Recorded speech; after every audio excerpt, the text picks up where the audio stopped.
channel, everyone. Today, we're diving headfirst into the dusty, forgotten corners of a story that has been sending shivers down my spine, The Whispering Archive.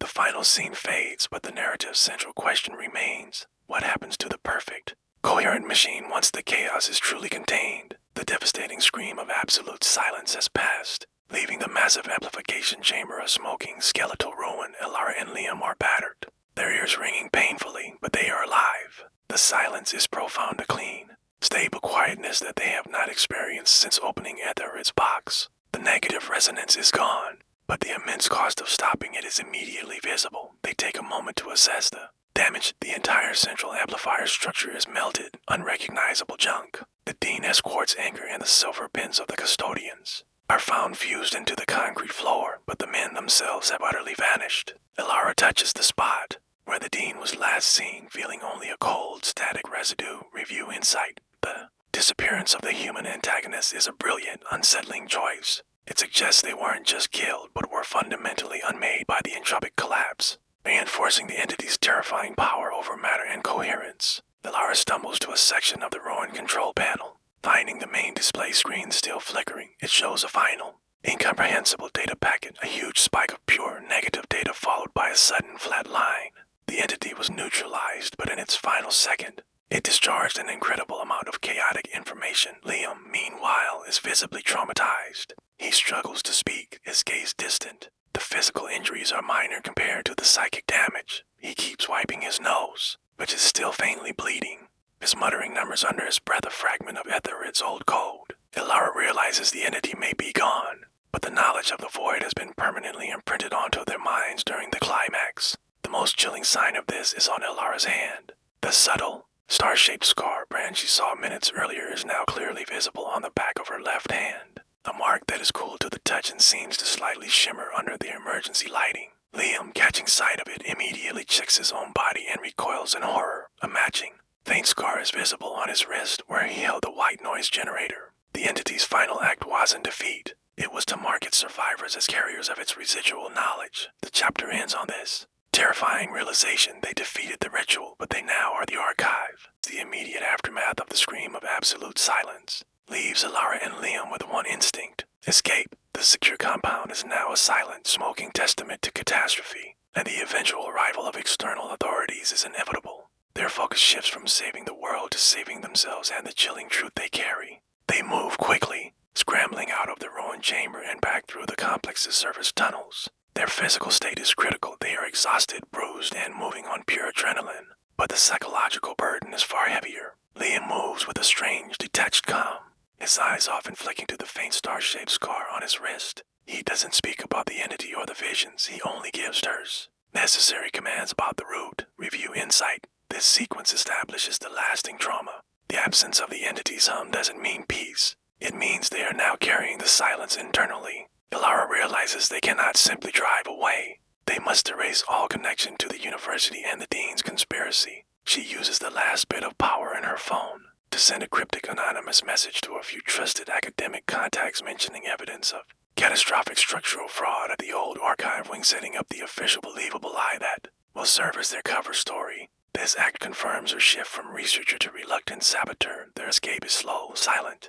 and tense. They slip past the remaining perimeter guards who are now just confused. Standard security personnel arriving to investigate the blast and blend into the early morning light as they finally put distance between themselves and the glowing ruined facility. Elara retrieves Etherid's journal. She realizes that the professor's final entries, which she once dismissed as madness, were a desperate map of salvation. The sheer weight of Etherid's life is success, failure, and final sacrifice now rests entirely on her shoulders. The chapter concludes with them on a quiet back road, miles from the site. Elara looks over at Liam, who is staring blankly out the window. She knows they saved the world from the great silence, but the question lingers: how long can they maintain their own coherence? Now that they are etched with the entity's scar and burdened with its terrifying knowledge, the silence is clean, but the legacy is forever tainted. 6 months later, the narrative jumps forward, showing Elara and Liam attempting to integrate back into ordinary life. Elara has secured a new, quiet academic position at a distant, smaller university, far from the influence of the Dean's society. Liam works remotely as an independent consultant.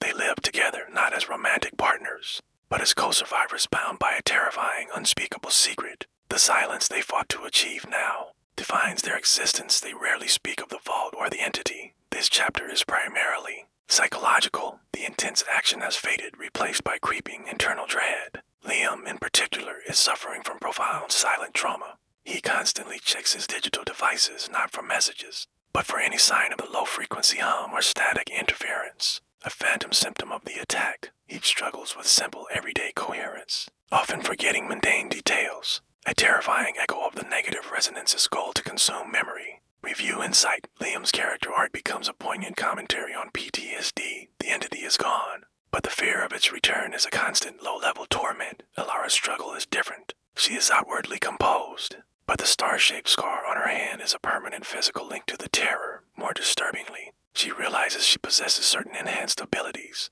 When she looks at complex equations or dense historical documents, they seem to instantly coalesce in her mind. She can see patterns, codes, and vulnerabilities that she couldn't before. The entity, in its final discharge of pure chaotic data, unintentionally imprinted Etherid's knowledge and the entity's own predatory logic onto her consciousness. One evening, while working on a complex cryptographic problem, Elara finds the solution instantly, using an obscure, non-standard mathematical rule that she realizes is directly based on the geometry of the star-shaped conduit diagram. The realization is bone-chilling. They may have stopped the entity from broadcasting its chaos, but the knowledge of chaos itself now resides within her. She is smarter, yes, but her thoughts are becoming frighteningly efficient and cold. The chapter ends with Elara staring at her hand, a flicker of something unsettling, not fear, but cold, calculated curiosity in her eyes. She knows that to truly defeat the ideology of the Dean, she must first understand the complete nature of the entity's knowledge.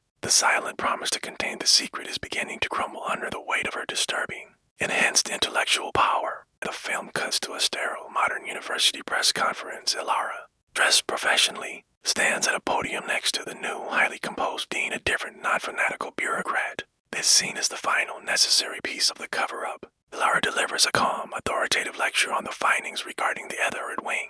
She explains that the recent, large blast at the off-campus research facility was directly linked to the tragic structural failure of the old archive, citing advanced geoacoustic fatigue caused by decades of neglected infrastructure. There is no mention of the entity, the ritual, or the global threat. Review insight. The film highlights the power of institutions to manufacture reality. The official narrative is a perfect, logical lie designed to pacify the public and the authorities. Liam, silent and watchful, observes the press conference from the back of the room. He looks perpetually exhausted, a shadow of his former self. His eyes constantly scan the environment, not for danger, but for the subtle signs of the star-shaped symbol or any other echo of the society. He remains their fragile yet essential internal security system. During the lecture, Elara subtly uses her enhanced cognitive ability. Reporter asks a highly technical question about the failure's specific frequency signature. Elara answers instantly, flawlessly, using highly specific, complex mathematical terms that only she and perhaps Etherid could possibly know. Terminology drawn directly from the entropic language of the negative resonance. The new dean looks impressed, but Liam, watching from the rear, registers a flicker of cold dread. He knows that efficiency is not normal, it is a symptom.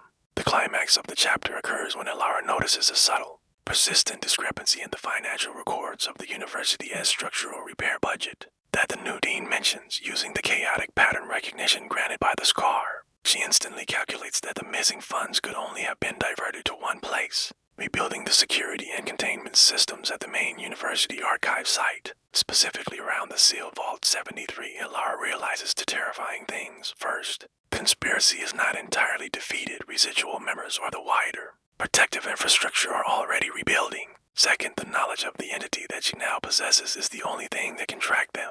The chapter concludes with Elara giving a smooth, final smile to the cameras, a smile that contains too much cold competence. She is now the keeper of the truth, and the entity's chaos is her key. The path ahead is clear. She must use her tainted, dangerous knowledge to finish the war Etherid started. The war against the Great Silence isn't over. It's just entered a terrifying new phase. Elara and Liam are no longer victims running from the dark. They are now hunters forced to wield the very logic of the chaos they fought. Their fight has become a desperate race, not just for the world's survival, but for their own souls. Elara's mind, once a battleground, is now a weapon. The chilling knowledge imprinted by the negative resonance, the very thing that nearly broke her, has become her greatest asset. She now uses her enhanced cognitive abilities to hunt the remnants of the Dean's secret society, the shadowy figures who unleashed this cosmic horror upon the world. Her first target, the university's hidden financial infrastructure, the lifeblood of their conspiracy. Normal analysis would see nothing, just a maze of numbers and transactions. But Alara sees something different through the lens of the star-shaped scar on her hand. She perceives the corruption, not as data, but as entropic pathways, flows of pure disorder that mirror the entity's own feeding cycle. She effortlessly bypasses layers of high-level bank encryption, navigates a labyrinth of shell companies, her mind dancing with the very patterns of chaos. It's a chilling display of competence, a sign that she is mastering the dark knowledge. But at what cost? Is she simply using the entity's logic, or is she slowly becoming part of it? Her search yields a critical clue, a series of small, intermittent payments almost invisible, all being routed to a single location, a secure, private server farm hidden deep within the city's concrete jungle. The conspirators are regrouping, they're consolidating their assets, planning their next move. The silence is not gone, it's just biding its time, evolving. While Alara wages war in the digital realm, Liam becomes their reluctant field expert. His job is to trace the digital trail to its physical source, to put eyes on the enemy. As he monitors the server farm from a safe distance, something strange happens. It's not the hum this time, not the sound that haunted the archives. It's a brief, frightening psychic echo on the static of his surveillance screen. He sees a fleeting, violet flicker, a ghost in the machine. In that instant, they understand. The servers aren't just for storage, they are a new containment point. A digital prison for the residual entropic energy left behind by the Great Silence. It's the modern equivalent of Etherid's old wax cylinder, a vessel for madness. The entity is being reborn, not in flesh or sound, but in silicon and code. Their mission crystallizes, becoming a desperate threefold objective. First, they must locate the exact position of the server farm. Second, they need to identify the highest-ranking conspirator still pulling the strings. But the third and most important goal is a race against themselves. They have to find a way to cleanse the tainted knowledge from their own minds before they descend into the same madness that consumed Etherid before the weapon they wield consumes them entirely. The chapter draws to a close in their makeshift command center, the printer whirs. Spitting out a schematic of the server farm, Alara spreads the blueprint across the table, her finger tracing the intricate pathways of wires and cooling systems. She stops, her eyes fixed on the building's core. The layout of the central infrastructure isn't random, it perfectly aligns with the five-pointed, star-shaped symbol that marks them both. She looks down at the faint, shimmering scar on her hand, a cold, calculated smile touching her lips. The expression is unnerving, devoid of the warmth she once had. She looks at Liam, her voice a flat, emotionless whisper. They think they can hide chaos in order, she says. They've only made it visible to us. The hunt is on, but the line between hunter and monster has never been more blurred. This is just one chapter in the unfolding saga of the Whispering Archive. If you're as captivated by this story as we are, make sure to like this video and subscribe to our channel for more deep dives into this incredible world. Hit that notification bell so you don't miss what happens next. Thanks for watching. Lara and Liam arrive at the location identified by her chillingly efficient analysis, a nondescript, heavily secured private server farm on the city's outskirts. It's a structure of cold steel and concrete, a modern-day fortress of information.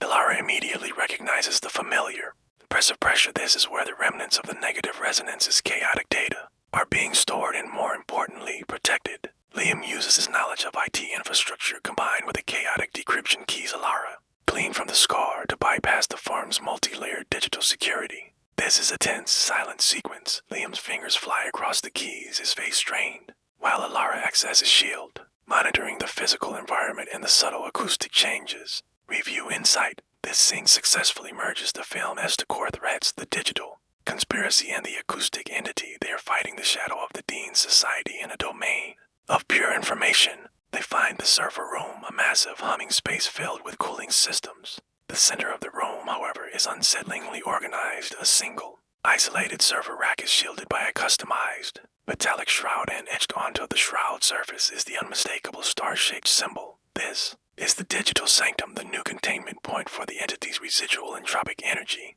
The low, omnipresent hum is clearly audible here, confirming the successful transfer of the Void's knowledge. As Liam begins to interface with the protected server, they are interrupted. Mr. Ferris, the university's former chief financial officer who was subtly referenced in Chapter 30, emerges from behind the server racks. He is not a fanatical custodian, he is a greedy pragmatist.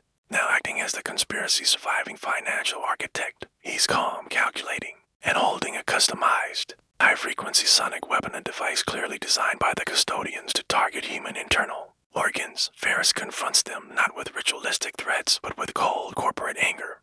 He reveals that the Dean Society wasn't just about knowledge, it was about power and control. By harnessing the entity's chaos, they controlled markets and politicians. Ferris's sole motivation is to secure the digital archive of the entity as chaos, the ultimate tool for financial and political manipulation. The chapter ends with Ferris raising the sonic weapon, a chilling smile on his face. He doesn't want to silence them. He wants to unmake their internal coherence and claim the knowledge on their scars before destroying the evidence. Confrontation with Mr. Ferris was nothing like we expected. No grand speeches, no philosophical debates, just a pragmatic man of finance who immediately went for the kill switch. He activated a device, a high-frequency sonic weapon, and the world dissolved into a piercing shriek. It wasn't just sound, it was a physical assault. A weaponized version of the very chaos we'd been fighting.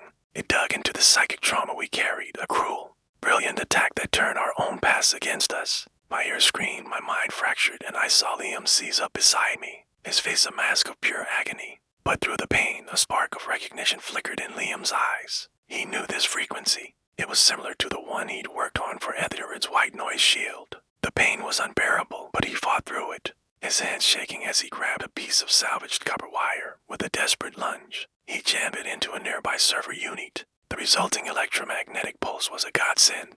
For a few precious seconds, the agonizing screech sputtered and died. That was all the time I needed. I didn't think. I just moved. Charging at Ferris, I saw the world differently through the lens of my scar. His stance wasn't just a posture, it was a geometric pattern with a clear point of weakness. His weapon control pulsed with a subtle, predictable rhythm. It was all laid bare before me. I didn't need brute force. I grabbed a heavy, discarded cooling fan from the floor and brought it down hard on his hand. Crack of bone was followed by the clatter of the sonic weapon hitting the concrete. He was down, but the real fight was just beginning. With Ferris temporarily disabled, we turned our focus to the heart of the conspiracy, the digital sanctum. This isolated server rack was the prison, the cage holding the entity's chaos. We knew it had to be destroyed, completely and utterly purged from existence. There was no containing it, no studying it. Only annihilation would suffice. Liam's fingers flew across a terminal, a frantic dance of code and commands. He was trying to overload the server core, to drown the entity in a catastrophic spike of pure, incoherent data. Digital exorcism. The air crackled with energy as he worked, the servers humming with a rising, dangerous intensity. Just as Liam was about to execute the final command, a roar of fury erupted behind us. Ferris was back on his feet, his face contorted with rage. Billions! He screamed, lunging for us, for the servers, for the fortune he was about to lose. I intercepted him without a second thought. My face was cold, resolute. All the pain, all the loss, it all came down to this moment. I shoved him backward with all my strength, sending him stumbling directly into the central, exposed cooling unit of the server farm. A terrible, perfect irony. At that exact moment, Liam slammed his hand down on the keyboard. The final code was entered. The digital sanctum exploded. It wasn't a fireball, but a shower of sparks and raw, entropic energy. A wave of pure chaos washed over the room. Ferris, caught in the heart of the blast, didn't burn.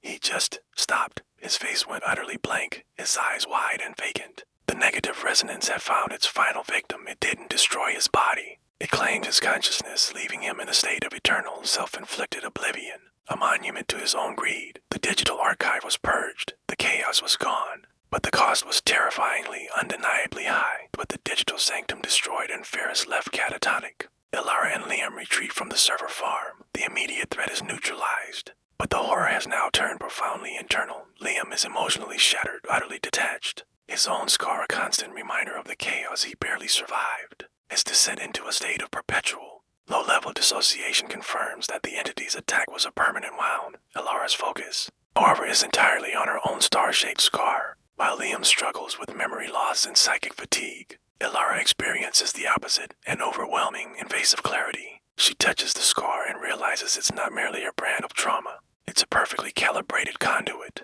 The symbol is the geometry of the negative resonance's original function, a map of entropic energy flow. Review insight. This sequence is critical for Elara's final character evolution. She stops viewing the scar as a relic of the horror and starts viewing it as a tool, completing the tragic cycle of Etherid's original goal. While driving, Ilara performs a series of chilling experiments. She focuses on the scar while reviewing old, incomplete notes on Etheridge's theories regarding psychic anchor points. She finds that by channeling her attention through the scar, she can instantly fill in the blanks, completing Etheridge's most advanced, dangerous equations with shocking accuracy. The knowledge is cold, absolute, and devoid of the messy context of human empathy. She sees the world as a complex series of energy, flows vulnerable to disruption. A moment of profound, unsettling realization occurs when she looks at Liam. She can still sense the faint psychic echo of the entity's chaos around him, a tiny, localized field of instability. She realizes the scars are not just marks, they are sensors. They are permanently attuned to the frequency of the negative resonance, allowing them to detect any lingering trace of its influence, or any attempt to rebuild the conspiracy. The chapter concludes with Ilara giving a smooth, almost predatory assessment of their situation. "We are the only coherent things left that understand this," she tells the silent Liam, her voice level. "The entity failed to consume us, and in doing so, it left us with the exact knowledge required to destroy any trace of it forever. But in this statement of purpose, there is a terrible price. The knowledge itself has made her cold, efficient, and dangerously close to the mindset of the Dean. The question is no longer if she will defeat the conspiracy, but when she will realize she has become what she fought against. But the entity's chaos archive and the digital sanctum purged, Ilara and Liam are physically safe, yet living under the crushing weight of their unique, horrifying knowledge. Liam has become withdrawn, a quiet witness to Ilara's transformation. He spends his days attempting to use his tech to create a coherence filter, a desperate, futile effort to digitally shield his mind from the lingering trauma of the negative resonance. Review Insight. Liam's ongoing struggle emphasizes the lasting psychological cost of the horror, grounding the narrative even as Ilara enters a more abstract, dangerous intellectual space. Ilara, by contrast, is disturbingly focused. Her scar pulses faintly whenever she interacts with data connected to the old conspiracy. She realizes the secret society has not been eliminated. They are merely dispersed and operating on minimal resources, waiting for the political and financial dust to settle before restarting their operation. She correctly deduces that they're final and most protected, as it must be the core archive of their ritualistic knowledge, the original research materials, perhaps older than Ethered himself. Using the chaotic patterns from her scar, Ilara executes a final, complex digital probe into global university research grants. She targets patterns of funding for obscure acoustic physics and archaic linguistic restoration. Her search leads her to a private, highly secluded research library in Europe, a location too geographically separate to be immediately linked to the university but clearly funded by the same shadowy network. This must be the source archive. Ilara sits before a screen showing the secure, serene facade of the European Library. She knows this location must be physically destroyed to ensure the Great Silence can never be resurrected. However, she also realizes something far more chilling. To completely purge the threat, she must not only destroy the physical library, but also isolate and eliminate every key individual who knows the geometry of the star-shaped symbol, the key to the Great Silence. She turns to the silent Liam. "We can't rely on law or time," she states, her voice cold and measured. "The knowledge is the virus. We have the cure, but we are also carriers. We have to finish this completely." She prepares a final, highly complex digital sabotage packet, designed not to steal, but to trigger a systemic, fatal collapse of the library's foundation, ensuring total, unrecoverable destruction. The chapter concludes with Ilara looking at Liam, who stares back with hollow eyes. He sees the transformation. She is no longer just Dr. Ilara Vance. She is the keeper of the anti-void, a guardian willing to wield chaos to enforce order.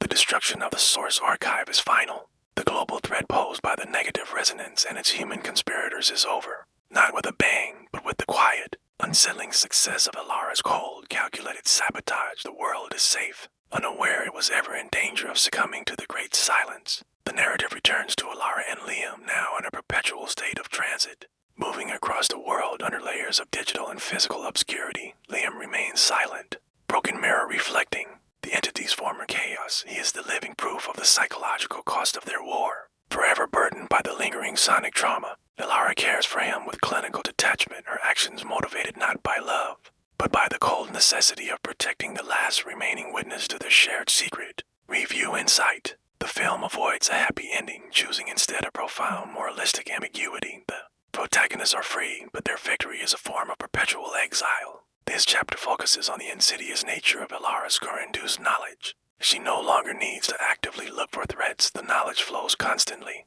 She instinctively identifies microtrends of social and political instability. the subtle entropic flows of human society, realizing these are the fertile grounds where a new conspiracy, or even a residual piece of the entity, could take root. She is a permanent sentinel, her scar acting as an unblinking global sensor for potential disaster. In a quiet moment, Elara performs one final act of academic closure. She destroys every last copy of Etherid's notes, leaving only a single, heavily encrypted digital file containing a complete mathematical definition of the counter-harmonic frequency. This is her final insurance policy, the single coherent key needed to fight the chaos should it ever return. She looks at her own reflection. The cold efficiency, the lack of fear, and the intense focus of the last few months have permanently altered her personality. She is a protector, but she is terrifyingly close to the Dean's own fanaticism for absolute order. The question that hangs over the final moments is whether Elara is merely safeguarding the world, or whether she is actively enforcing a new, personal great silence, one where her cold, perfect coherence dictates the terms of safety. The burden of the custodian is heavy to carry, the chaos within, so the world may remain ignorant of it.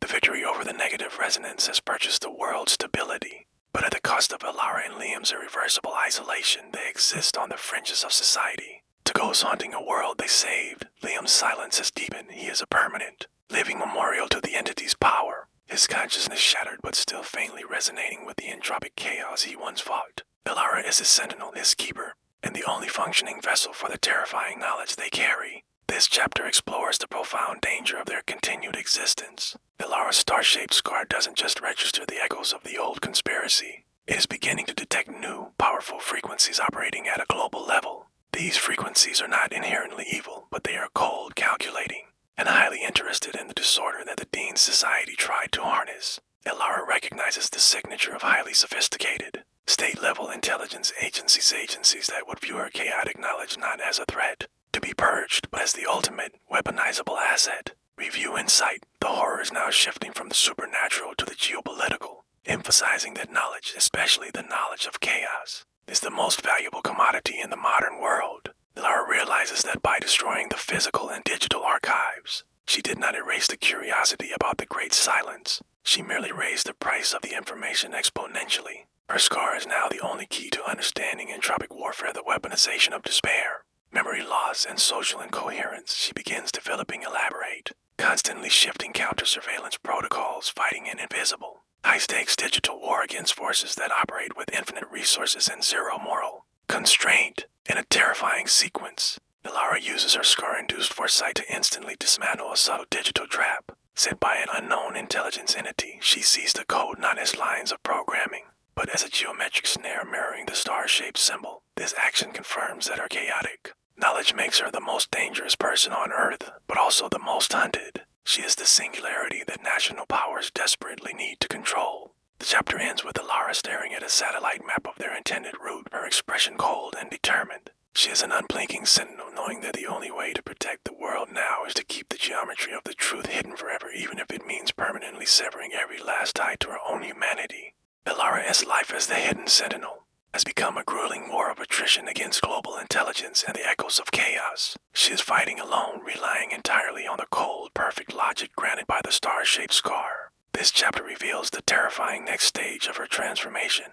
The scar is not just a sensor for knowledge. It is evolving and starting to demand a price for its insights. Elara is working on a new, highly complex decryption-coded message intercepted from a shadowy, non-state actor attempting to mimic the original entropic theory. As she focuses her mind, attempting to force the chaotic patterns into coherence, the scar on her hand begins to burn intensely. The pain is excruciating, but it is accompanied by a flood of absolute clarity. She solves the code instantly, recognizing the geometric flaws in the imitator's theory. Review Insight. The film introduces a new physical constraint on Elara's power, moving the threat from external to internal. The knowledge is addictive, but its consumption is literally painful. She realizes the scar is acting as a living filter. It provides her with the logic of the void, but it demands coherence energy in return.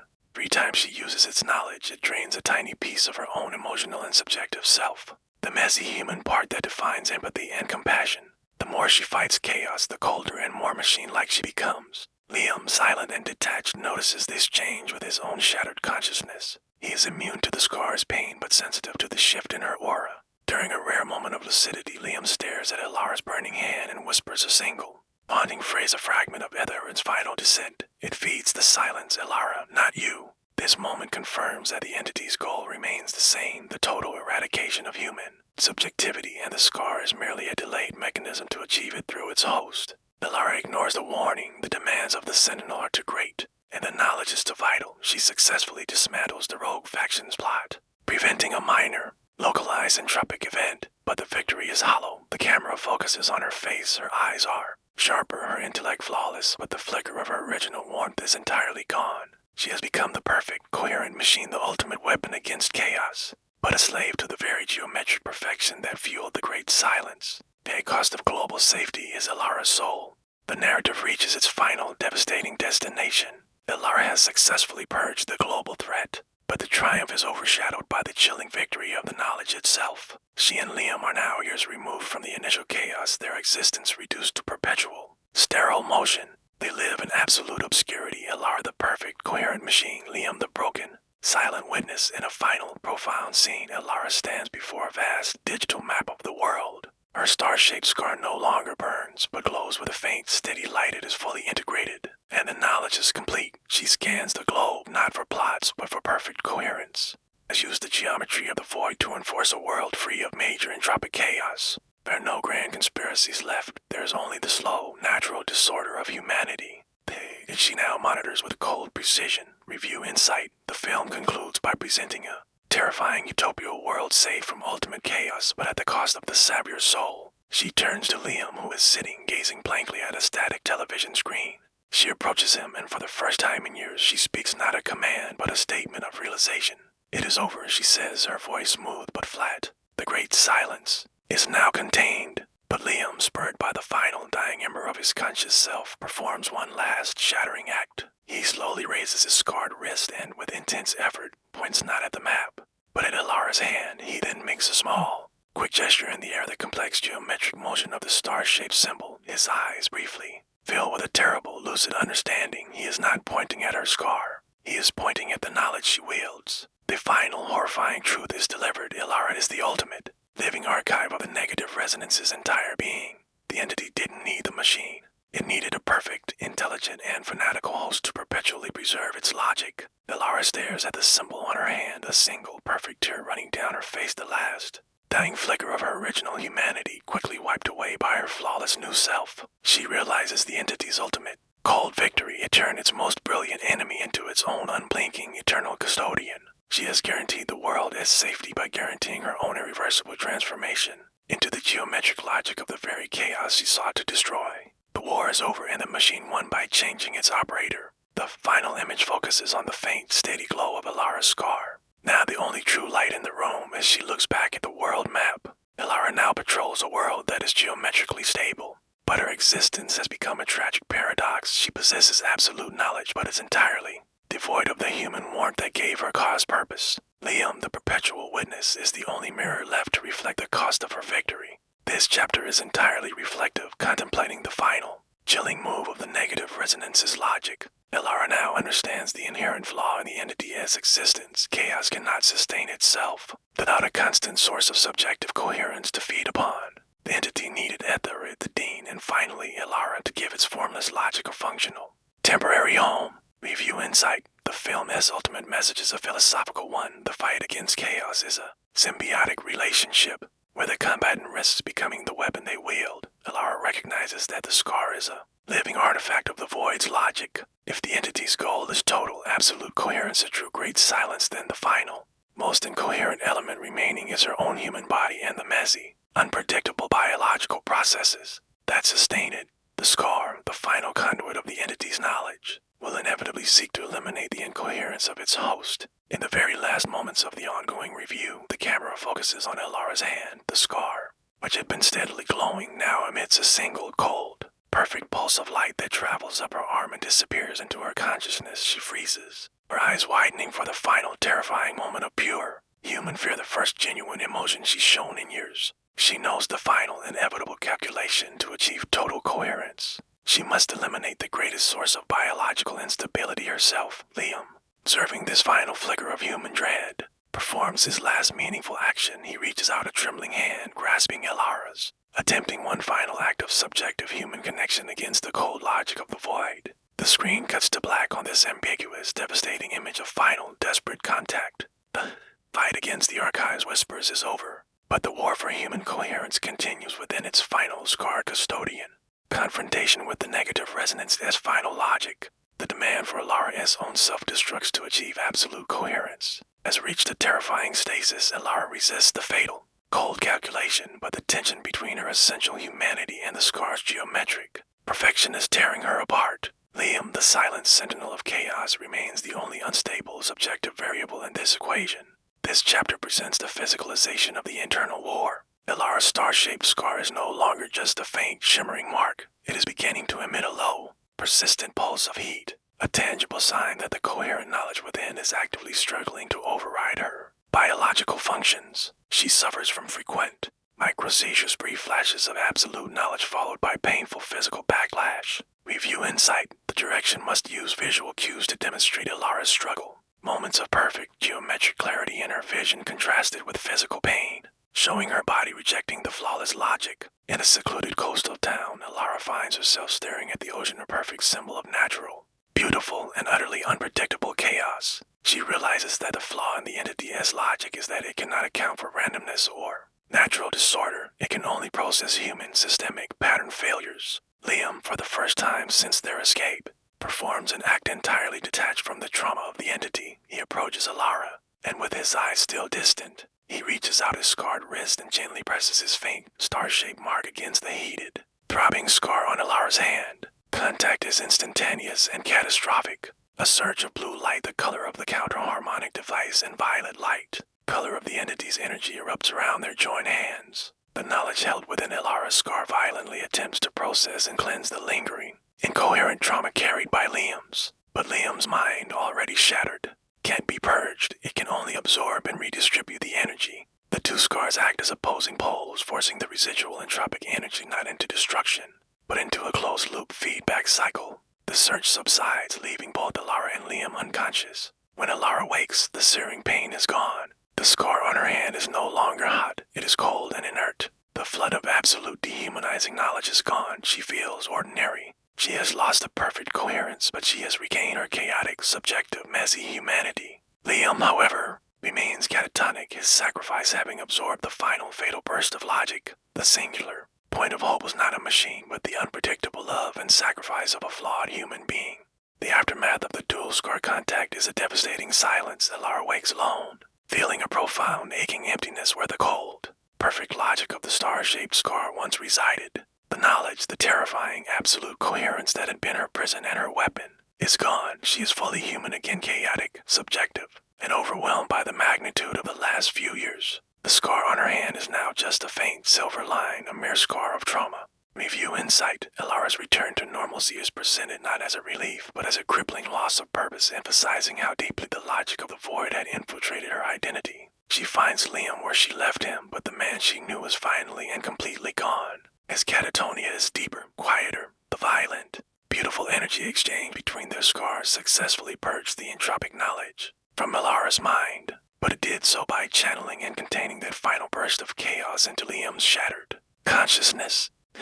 He is now the ultimate silent archive, a living repository of the void's logic, rendered harmless only because his mind is incapable of processing or releasing it. Alara makes the final, agonizing decision. She cannot save Liam, and she cannot remain with him, for his presence is the last unstable trace of the threat. She performs one last, heartbreaking act of care, ensuring his physical needs will be met under anonymous, long-term institutional supervision. She leaves him behind, knowing his sacrifice, the final, unpredictable act of human love and despair, was the true, counter-harmonic frequency needed to cleanse the world. The chapter ends with Alara walking away free of the conspiracy, the entity, and the burden of absolute knowledge. She is just a woman, alone and scarred, carrying only the memory of a fight the world will never know. She has paid the full price of deliverance, the loss of her partner, the loss of her purpose, and the crushing return to the messy, imperfect chaos of being truly human. Alara is now alone, a ghost in the world she saved. She exists without a fixed address, living off the minimal funds she secured, her purpose reduced to a quiet, solitary survival. The star-shaped scar on her hand is dull, but the memory of the absolute coherence remains a cold, perfect blueprint etched onto her mind. She constantly fights the temptation to access that logic again, knowing it will be the final, fatal surrender of her heart-won humanity. This ultimate chapter reflects on the lingering effects of the Great Silence on the world. The absence of the negative resonance is not marked by celebration, but by a subtle, widespread global apathy. The threat of absolute chaos is gone, but the brief psychic exposure experienced by the world as population during the ritual as activation left a permanent low-level mark, a collective, slight dulling of subjective emotion. People are less passionate, less volatile, and marginally less creative. The world is safer, yes, but also marginally colder. Review Insight. The film concludes with a chilling irony. The entity failed to impose total silence, but its attempt succeeded in draining a measurable amount of humanity's passionate chaos. Elara realizes her vigil is endless. She spends her time reviewing global news, recognizing the small, subtle ways the world has changed. She is a silent guardian, watching not for the return of the fanatical dean or a new plot, but for the inherent, dangerous geometry of human thought that seeks to repeat the mistake. The final, lasting image of the series is of Elara standing on a beach watching the unpredictable natural chaos of the waves. She reaches out her hand, scarred but free, and closes it, accepting the beautiful, messy incoherence of life. She has chosen the burden of subjective humanity over the ease of absolute knowledge. Pinamera pulls back, leaving Elara small against the vast, indifferent ocean, a final voice over a quiet, calm woman's voice. Possibly Elara's own concludes the narrative. The archive is silent now, but the world learned the language of the void. And some days when the noise fades, you can still hear the quiet vigil of the last sentinel watching over the beautiful, dangerous incoherence of us all. Elara is no longer the hunted academic or the cold sentinel. She is a survivor living in the quiet, mundane chaos she fought to preserve. Yet, the memory of absolute knowledge, the flawless coherence granted by the star-shaped scar remains a phantom limb, a perfection she can never achieve again. She finds herself subtly irritable by the inefficiency of the normal world, traffic jams, bureaucratic forms, and the illogical arguments of others. This is the enduring, internal cost of having once held the geometry of the void. Review Insight. The horror is now entirely existential. Elara's pain is the realization that the world's natural chaos, once beautiful, now feels gratingly slow compared to the perfection of the entity's logic. She maintains her isolation, but her silent vigil occasionally requires action. She notices the subtle resurgence of patterns, small, illogical events in the global financial market or minor, unsettling shifts in public sentiment that, to her scarred perception, echo the foundational principles of entropic theory. These are not plots by a secret society, but natural bleed-throughs of chaos, the universe simply asserting its own disorder. In a carefully staged sequence, Elara intervenes. She uses her still superior analytical skills to draft a highly complex, anonymous research paper debunking a popular conspiracy theory that was gaining dangerous traction. Her paper is a masterpiece of logic and proof, instantly stabilizing the minor social entropy. She doesn't fight the chaos with force, she fights it with measured, precise coherence, acting as an unseen, silent counterforce. This act, however, catches the attention of the very intelligence agency she once outmaneuvered. The paper is too perfect, too timely, and too obscurely sourced. Brief, chilling scene shows a government analyst staring at Elara's paper, noting that the mathematical structure of the argument perfectly mirrors an unclassified military cipher. A cipher Elara only knows because of the scar as imprinted knowledge. The analyst circles a subtle, repeating geometric element in her proof, the faint outline of the star-shaped symbol. The chapter concludes with Elara realizing her fight isn't over. She may have discarded the cold logic of the void, but the world's most powerful entities are now hunting the ghost of that logic. Her quiet vigil is about to be violently interrupted by those who view the absolute coherence she rejected as the ultimate weapon they must control. Elara's moment of quiet, internal vigil is shattered. The brilliant paper she published, a subtle necessity to correct a dangerous entropic imbalance, has become a beacon. She detects the telltale signs of a professional, highly sophisticated search pattern closing in. Specific network intrusions, sudden surveillance anomalies, and the movement of highly discrete assets. The hunting party is not the old fanatical custodians, but the world's intelligence hierarchy, drawn by the ghost of the negative resonance's logic. They seek the power of absolute coherence. Review Insight. The film expertly pivots the thread from religious zealotry to cold, geopolitical opportunism, arguing that the true danger lies in the institutional desire to weaponize knowledge. Elara, stripped of her absolute knowledge but armed with hard-won survival skills, knows she cannot rely on complex digital countermeasures alone. She is once again a fugitive.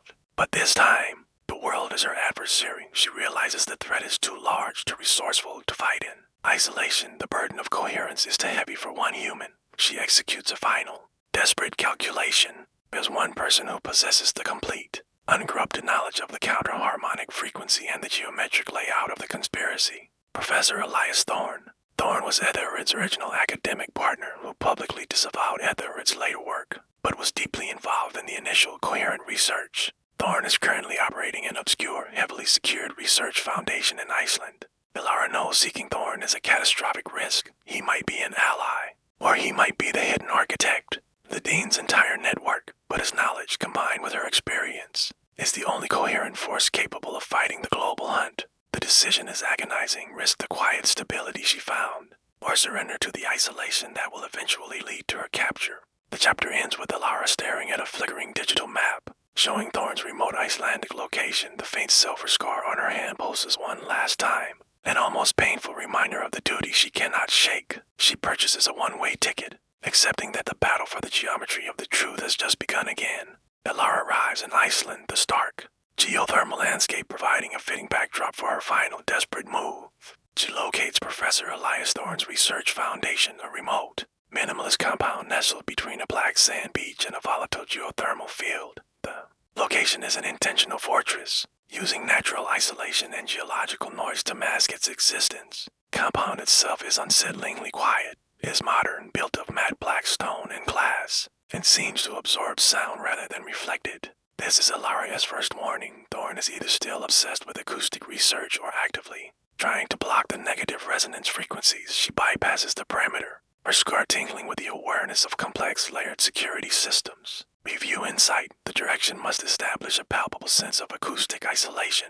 Compound is visually sterile, mirroring the cold perfection the entity sought. Inside, the atmosphere is strangely academic, yet deeply unnatural. The labs are pristine, filled with advanced, custom-built acoustic dampening equipment far superior to anything Etheridge had in the 1970s. The equipment pulses with a faint, steady blue light, the color of the counter-harmonic frequency Ilara used to defeat the entity. This immediately gives her hope. Thorne might have been working on the solution, not the ritual. However, Ilara's hope is quickly dashed. She finds Thorne's personal study. It is dominated by a huge digital display showing complex frequency analysis, but overlaid on the data is the unmistakable geometry of the star-shaped symbol.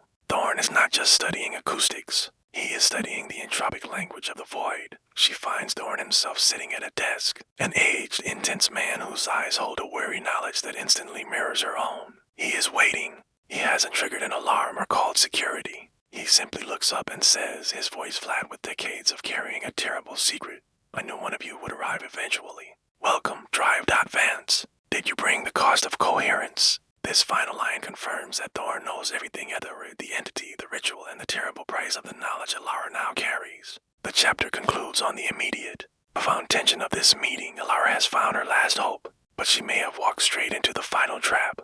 Confrontation with Professor Elias Thorne is not explosive. It is a chillingly calm exchange of absolute knowledge. Thorne, the last surviving peer of Etheridge, motions Ilara to sit, his gaze constantly drawn to the faint silver scar on her hand. Thorne immediately dismisses the idea of a secret society or fanaticism. He reveals his objective is far more subtle and terrifying. He is the true architect of peace. He wasn't working with the Dean, he was working against him. Using the Dean's society as a controlled variable to prove his theory, Thorne shows Ilara his final work of frequency map that perfectly predicts global social volatility. He states that the chaos of the negative resonance wasn't the enemy. It was a symptom of humanity's inherent subjective volatility, the messy, unpredictable chaos Ilara fought so hard to preserve. Thorne's true purpose is revealed. The counter-harmonic frequency Ilara used wasn't a final cure. It was a precise digital sedative. Thorne's research, which is built into his entire compound, is designed to broadcast a perpetual, subtle subsonic coherence wave that slightly dampens human emotional extremes globally, erasing the potential for another Etheridge or another Dean. He isn't trying to create the great, silence total annihilation, but the quiet vigil total control. Review insight. This reveal cleverly flips the central conflict. Thorne is a benign antagonist. He wants peace, but at the cost of free will and genuine passion. He represents the ultimate bureaucratic nightmare. Ilara, recovering from the initial shock, confronts him with the cost, the psychic trauma, Liam's sacrifice, and the loss of her own coherence. Thorne counters, pointing to the star-shaped symbol in his lab.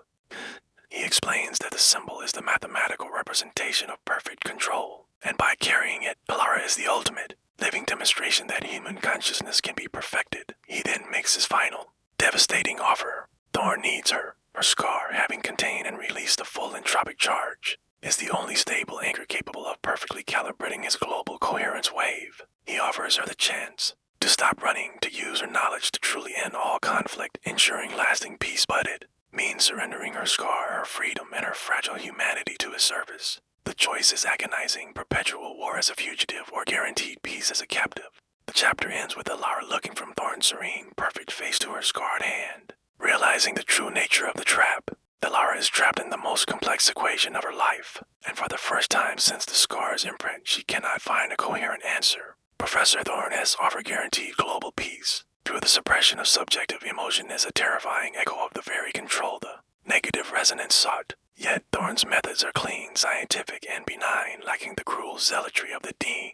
The choice is a moral singularity, chaos and freedom, or peace and bondage. Alara spends a sleepless night in Thorn's sterile compound. The silence is oppressive, broken only by the faint, rhythmic pulse of the coherence wave radiating from the labs. She realizes that Thorn's system is already working. She feels marginally calmer, less driven by the unpredictable fear and anxiety that define her life as a fugitive. This subtle ease is more terrifying than any threat. Review Insight. The film successfully portrays the seductive nature of control. The sedative peace offered by Thorn is the ultimate intellectual poison. She walks past the locked storage room and, using the lingering muscle memory of her chaotic knowledge, instantly perceives the simple geometric flaw in the lock's tumbler. She could open it instantly, but she chooses not to. She recognizes the truth, the scars. Knowledge makes all human systems vulnerable, whether they are created by chaos or by peace. Alara's internal conflict is framed by the memory of Liam, the living archive of incoherence, whose final act was a loving, illogical sacrifice. That act of subjective, unpredictable chaos was what truly defeated the entity, not Alara's cold calculus. The memory of Liam's sacrifice is the one variable the scar cannot process, and it is the single point of defense for Alara's soul. The chapter ends at dawn. Alara walks back into Thorn's main lab. She looks at the global map displaying the projected reach of the coherence wave, a tranquil blue sphere of control. Thorn looks at her with an expectant, confident smile. Alara's expression is cold, but underneath the surface a decision has been made. It is the only decision that is truly incoherent, the only one that the geometry of the void cannot predict. Alara stands before Professor Thorn, the sterile air of the Icelandic compound thick with tension.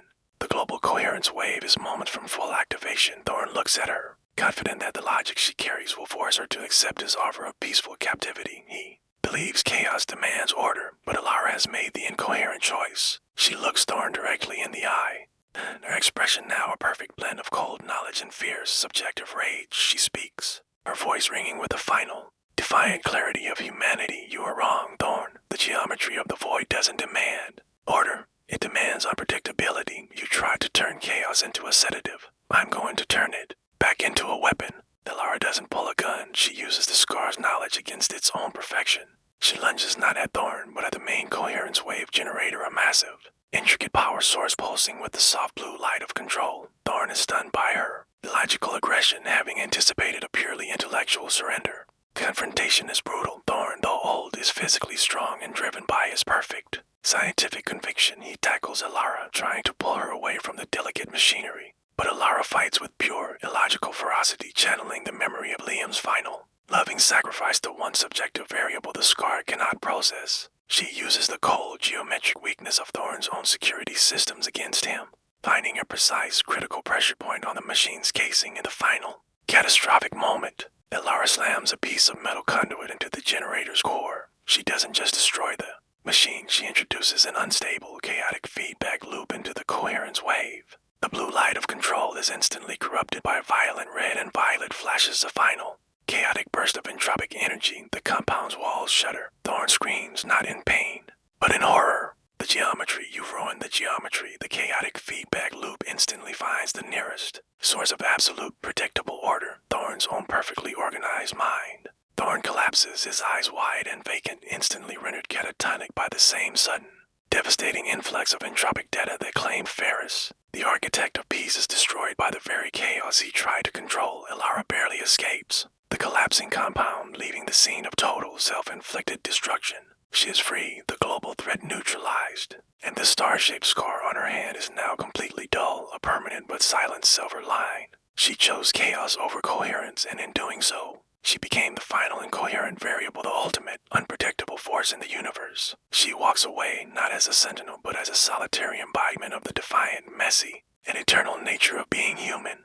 The sound of the collapsing Icelandic compound fades. Elara is once again a fugitive, but this time, the world is truly free of the negative resonance and its architects. She accomplished what Ethered could not. She defeated both the chaos and the order that sought to control it. Years pass. Elara lives a life of profound and forced normalcy. She works in jobs that demand low cognitive input, a deliberate choice. To avoid tempting the analytical perfection that nearly consumed her, she observes the world from a distance, noticing the subtle residual apathy that still clings to humanity from the ritual. A quiet price for their salvation. The final enduring mystery is the scar. The star-shaped silver line on her hand remains no longer a source of pain or perfect knowledge, but a permanent anchor to the truth. She finds that while she cannot access the entity's cold logic, the scar now grants her a unique, almost instinctual awareness of danger. She can't predict chaos, but she can feel when external forces, organized crime, corrupt systems, or simply dangerous people are attempting to impose unnatural, destructive order. In the final scene of the film, Elara is working as a librarian in a small, quiet town. She is surrounded by books, the ultimate repositories of subjective, chaotic human memory. She is smiling faintly, a genuine, messy human smile. Suddenly, a news report catches her attention. It is a dry, technical report about a new, highly stable global communications grid being launched by an anonymous private consortium. The reporter praises the system's perfect, predictable synchronization. As Elara watches, the scar on her hand pulses once, very faintly, a subtle, barely noticeable shift from silver to a dull, warning red. Elara closes the book in her hand. Her smile fades, replaced by the familiar, weary gaze of the survivor. She knows the fight is perpetual. Chaos will always breed a demand for order, and that demand will always create a new, geometric threat. She stands up, her eyes clear, acknowledging the silent call to duty. She is not a sentinel enforcing silence. She is a custodian of necessary chaos, ready to defend the unpredictable, precious mess of human life once more. The final shot is of her walking toward the exit, the small, quiet town becoming the next stage of her endless vigil. Elara has embraced her role as the quiet custodian of necessary chaos, blending into the tapestry of everyday life. She is acutely aware that the fight for global coherence wasn't a singular event. It's a perpetual negotiation with the universe's natural tendency toward disorder. The faint silver scar on her hand remains her sole tie to the war, a silent reminder that absolute knowledge nearly cost her everything. Her life is characterized by subtle vigilance. She no longer seeks out grand conspiracies, but rather monitors the small, almost invisible anomalies in global systems. One evening, while working at a municipal records office, she notices a sequence of highly improbable errors in the city's power grid consumption data. The errors aren't random. They follow a highly specific, complex fractal pattern that she chillingly recognizes as an echo of the negative resonance's early entropic theories. Review insight. The direction must emphasize that the entity's influence is now systemic, woven into the infrastructure of modern life, a far more insidious threat than a robed cult. This realization is devastating. The entity's chaos wasn't destroyed. It was distributed into the fundamental systems of the world. The destruction of the amplifier and the archives merely prevented its weaponization. The knowledge itself, the geometry of the void, is now latent in global infrastructure.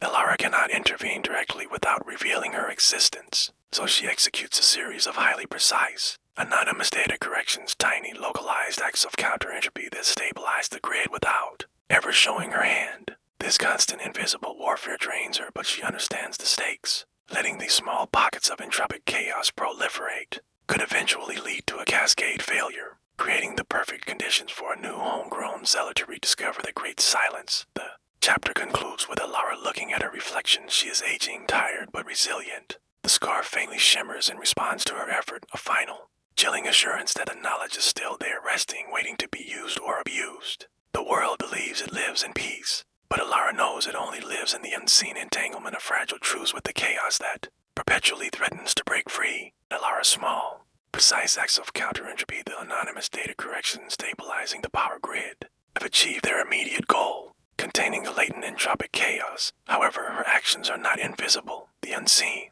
entanglement of global infrastructure is constantly monitored by forces far more powerful than the disbanded Cult of the Dean.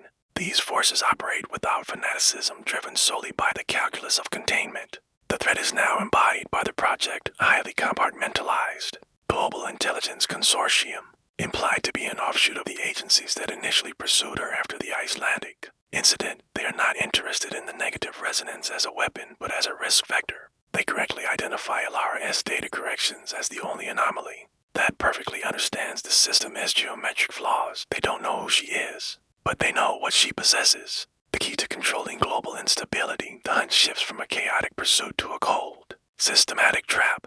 The project begins creating a series of artificial entropy flares, small, controlled destabilizations in various global financial and communication networks. These flares are designed to be too complex for any standard algorithm to fix, forcing the only entity capable of restoring order, Alara, to intervene.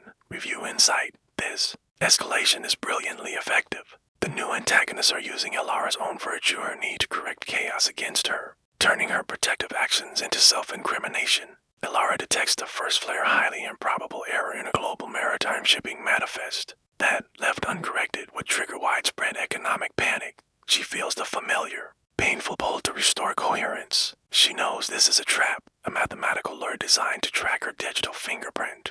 The chapter ends with Alara sitting before her minimal computer setup. The shipping manifest screams incoherence, her human self screams caution. But the faint silver scar on her hand begins to pulse with a low, agonizing ache, reminding her of the terrible truth. She is the custodian and the chaos will not correct itself. She has no choice but to engage the geometry of the fight once more, sacrificing her digital anonymity to save the world from a minor but manufactured economic disaster. Pull of coherence is too strong. Faced with a manufactured entropy flare in the global maritime shipping manifest, a crisis designed to cause chaos and panic, Alara succumbs to the instinct honed by the silver scar. She knows that allowing the error to stand validates the dangerous geometry of chaos and risks a genuine global economic destabilization. Alara executes her intervention from a deep web connection in a temporary safe house. She doesn't just correct the error, she introduces a counter-entropic patch, a highly advanced correction that stabilizes the system while simultaneously concealing the original error as entropic signature. This intervention is a masterpiece of digital counterintelligence, swift, precise, and utilizing the ghost of the negative resonance's logic to ensure flawless coherence. Review Insight. This scene portrays Alara as the ultimate white hat hacker, using forbidden knowledge for the greater good, but at a terrible personal cost. However, the project is waiting. They anticipated the correction's perfection. Their specialized analysis algorithms, driven by billions in state funding, weren't looking for a typical hacker's fingerprint. They were looking for the geometric flaw in correction itself, the precise point where the order of the patch met the chaos of the error. Within seconds of Alara's transmission, the project's central server flags the intervention. They don't have Alara's name or location, but they possess a complete, irrefutable digital geometric fingerprint of her unique, SCAR-driven coding style. It is the signature of the counter-harmonic frequency. Translated into pure code, the hunt instantly shifts from broad surveillance to precision tracking.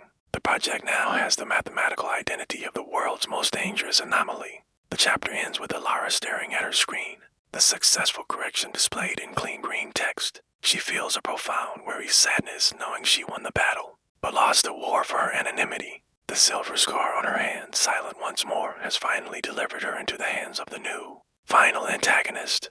Alara knows the chilling truth. Her act of saving the global shipping market sealed her fate. The project now possesses her digital geometric fingerprint, the unique mathematical signature of the counter-harmonic logic imprinted by the scar. They don't need to know her name, they know her equation.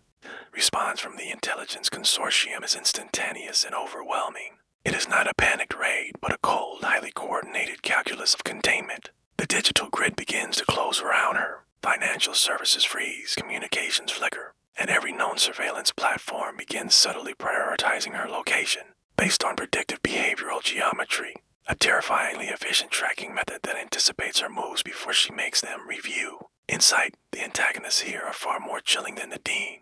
They represent perfect, institutionalized logic, mirroring the entity's desire for absolute control. But without the supernatural context, Alara immediately initiates her final, most desperate sequence, the Digital Ghost Protocol. This involves a layered process of intentionally introducing random, incoherent flaws into her own digital footprint, corrupting her personal data, creating contradictory financial records, reports and spreading geometric misinformation across the net. She uses the last, faint echo of the negative resonance's chaos to sow confusion, hoping to overwhelm the project's algorithms with noise. This is her last logical defense against their flawless order. As she works, the silver scar on her hand heats up, protesting the deliberate introduction of chaos into the world systems.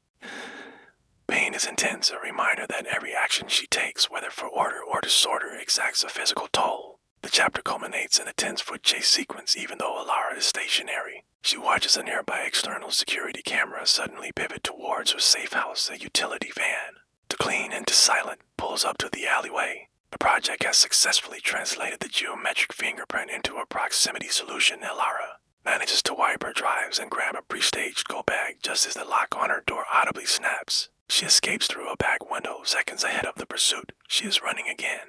But this time, the entire digital world is her enemy. Alara is running again, but this time, the enemy is not confined to a tunnel or a vault. It's the entire digital infrastructure of the modern world. Having escaped the initial capture attempt, she knows her only chance is to go analog. She sheds all electronic devices, discarding her temporary phone and destroying her emergency bank cards, any digital crumb that could be traced back to the unique geometry of her code. Her new hideout is a derelict, privately owned farmhouse miles outside the city, chosen specifically for its poor connectivity and its lack of smart technology. It's cold, dusty, and safe from satellites and Wi-Fi. This retreat forces Alara to rely entirely on her physical senses, and her intuition skills honed by survival, not by the scar's logic. Review Insight. This sequence is a vital reversal of setting. Alara is forced back into the low-tech world, mirroring the analog nature of Heather's original archive. However, the project is not deterred by her sudden digital silence. Their pursuit is driven by predictive geometric modeling. They didn't need her digital signal. They used the known parameters of her unique counter-harmonic logic to predict the most statistically probable places she would seek refuge, locations defined by low-entropic signatures, i.e. places of extreme order or extreme incoherence. Like a forgotten old building, Alara finds herself trapped in a high-stakes, real-world geometric riddle. She moves around the farmhouse, constantly checking sight lines, acoustic vulnerabilities, and road access points. Using the intuitive sense of threat the silver scar still imparts, she realizes the project isn't using old-fashioned tracking. They are using her own logic against her, effectively predicting the most coherent escape route. The chapter ends with a chilling discovery. Alara notices a subtle, unnatural discoloration on a wooden beam in the barn. She scrapes it away to reveal a tiny, advanced passive acoustic sensor device capable of detecting the unique, high-frequency sound of human thought patterns under duress. The project didn't track her digitally. They used subtle acoustic geometry to place the bug on the most probable structural support. They anticipated her decision to go analog. Alara stares at the tiny device, knowing her enemy is just as cold and far more patient than she is. Alara stares at the tiny, insidious acoustic sensor hidden in the barn's wooden beam. The project didn't follow her digital footprint. They calculated the geometric probability of her choosing this specific, analog hideout and planted a low-tech bug that listens to the structural vibrations of her presence. Their logic is flawless, cold, and inescapable. She realizes that to defeat the flawless order of the intelligence consortium, she must commit an act of absolute mathematical incoherence, something the geometry of the void, and by extension, their algorithms cannot predict. She immediately understands the final fatal move. She can't outrun their math, so she must corrupt the input. The sensor is listening for her unique low-frequency sound signature. Hoping to confirm the presence of the counter-harmonic logic, Alara acts with cold, terrible resolve. She finds a stack of dusty old vinyl records in the farmhouse and archive of subjective, unpredictable noise. She selects an album known for its particularly chaotic, high-amplitude acoustic properties, perhaps an early industrial noise album, or a dissonant classical piece. She rigs a cheap, amplified phonograph directly to the wooden beam where the sensor is embedded. Her objective is not to mask her presence, but to overwhelm the sensor with pure, subjective, human-generated chaos. She turns the volume to maximum, forcing the sensor to register an impossible, meaningless torrent of unquantifiable sound. The resulting noise is a physical assault on the silent, logical perfection of the project's listening grid. Review Insight. This climax brilliantly brings the horror back to its acoustic roots. Alara uses sound, the original medium of the entity, as her final weapon against institutional order. As the cacophony erupts, Alara smashes the phonograph and races out of the farmhouse. Chaos she unleashed will mathematically blind the project's acoustic algorithms for a crucial Short window, the noise is so profound and subjective that it is literally unsolvable by their geometric models. The chapter ends with Alara reaching a small, neglected railway line. Her hands bleeding from the effort, she boards an empty, slow-moving cargo train heading into the deep wilderness. She knows the incoherent gambit only bought her hours, but she looks down at the now faintly aching silver scar and understands the truth. Her survival is no longer about fighting order with order, but about perpetually choosing the unpredictable, messy, and indefensible path of human chaos over the seductive perfection of the void. Alara is no longer defined by the chase. She lives far from the reach of the digital grid.